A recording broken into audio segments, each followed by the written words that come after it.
Well, good afternoon, everyone. First, let me say what a pleasure it is, as always, to have Secretary General Stoltenberg here in Washington at the State Department. Let me first note the drone attack yesterday by Iranian-backed militia on U.S. forces in Jordan. It killed 3 of our soldiers, wounded many others. First and foremost, I'm thinking of those who lost their lives, those who were wounded, their family members, and their friends. Every day, we have our men and women in uniform around the world who are putting their lives on the line for our security, for our freedom. I am, as always, humbled by their courage and their sacrifice. From the outset, we've been very clear in warning that anyone looking to take advantage of conflict in the Middle East and try to expand it, don't do it. We've taken steps to defend ourselves and to defend our partners, as well as to prevent escalation. And the President's been crystal clear. We will respond decisively to any aggression. And we will hold responsible the people who attacked our troops. We'll do so at a time and a place of our choosing. At the same time, we remain focused on our core objectives in the region, both in terms of the conflict in Gaza and broader efforts to build truly durable peace and security. To that end, I had an opportunity to meet today with the Prime Minister and Foreign Minister of Qatar on the ongoing effort to get hostages out and to create an extended pause. This is critical to then being able to get to the formula that we've been talking about for putting a durable end to the cycle of violence that we've seen in the region for generation after generation, and the opportunity that exists to actually achieve it, an integrated Israel with relations with all of its neighbors, security commitments, assurances that it needs to make sure that it can move forward in peace and security. Palestinian Authority that's reformed, and a clear pathway to a Palestinian state. That vision and its realization can dramatically change the security circumstance for Israel, for the Palestinians, for all of our partners in the region, and at the same time, isolate the small number of actors who don't want to get there, who have a very different vision for what the future is, notably Iran, a different vision that we see playing out every single day, either directly by Iran or by its proxies. But the way to durable security is through a region that's more integrated, where the relations among its countries are normalized, and where the question of the rights of Palestinians is finally answered. Jens and I had an opportunity today, of course, to talk about the NATO summit and to talk about other matters relating to our alliance. And I have to say that once again, we see that NATO is advancing with a sense of urgency and a strong sense not only of unity of purpose, but unity of action. Just at the very end of last week, Turkey approved Sweden's accession to NATO. Sweden brings tremendous capabilities to the alliance in every domain. Hungary now will have to act in order to complete the process of Sweden's accession, but I fully anticipate that that will happen in the weeks ahead when Hungary's parliament returns. Now, the accession of both Finland and Sweden was far from inevitable. In fact, if you go back a little over 2 years, no one was talking about it.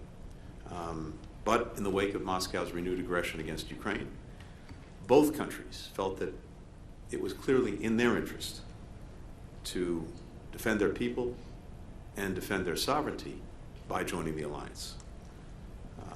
I think the process that we've seen in actually record time, first with Finland and now with Sweden, demonstrates that NATO's door is open, remains open, including to Ukraine, which will become a member of NATO. This also underscores one of the many ways in which Putin's aggression against Ukraine has been an abject strategic failure for Russia. How it has, in fact, precipitated the very things that Putin sought to prevent. He wanted to shrink NATO. It is now larger and getting larger still. He wanted to weaken NATO. It is stronger than it's ever been. All of this will, I think, come to an important inflection point when we get to the NATO summit, the historic NATO summit that we are very honored to host in Washington in July. This is going to be, I think, the most ambitious summit since the end of the Cold War, showing NATO's adaptation to new challenges and new threats, whether it's Russia, whether it's very different ways, the PRC, the cyber domain, terrorism, and what you're seeing is an alliance that, as I said, is coming together in new ways and in stronger ways to make sure that it can deal effectively with those challenges. And even as we're celebrating, when we get to the NATO summit, 75 years of its history, the real focus of the summit is going to be on the next 75 years and everything NATO has done to adapt and make itself, as it has been, indispensable to the defense and security of its members. Some of those capabilities and some of that strength was on display as we kicked off the largest NATO military exercises since the end of the Cold War. Steadfast Defender, 90,000 personnel who are sending a very clear message. This alliance is ready and it is able to defend every square inch of NATO territory. We discussed with the Secretary General NATO's unwavering support for Ukraine. Last week, NATO signed a $1.2 billion contract to produce 220,000 artillery shells. That's going to help allies restock their own arsenals, and it complements efforts by the United States, by the European Union, by Ukraine, to ramp up defense production. This will make NATO itself and all allies much more resilient for future threats as we move forward.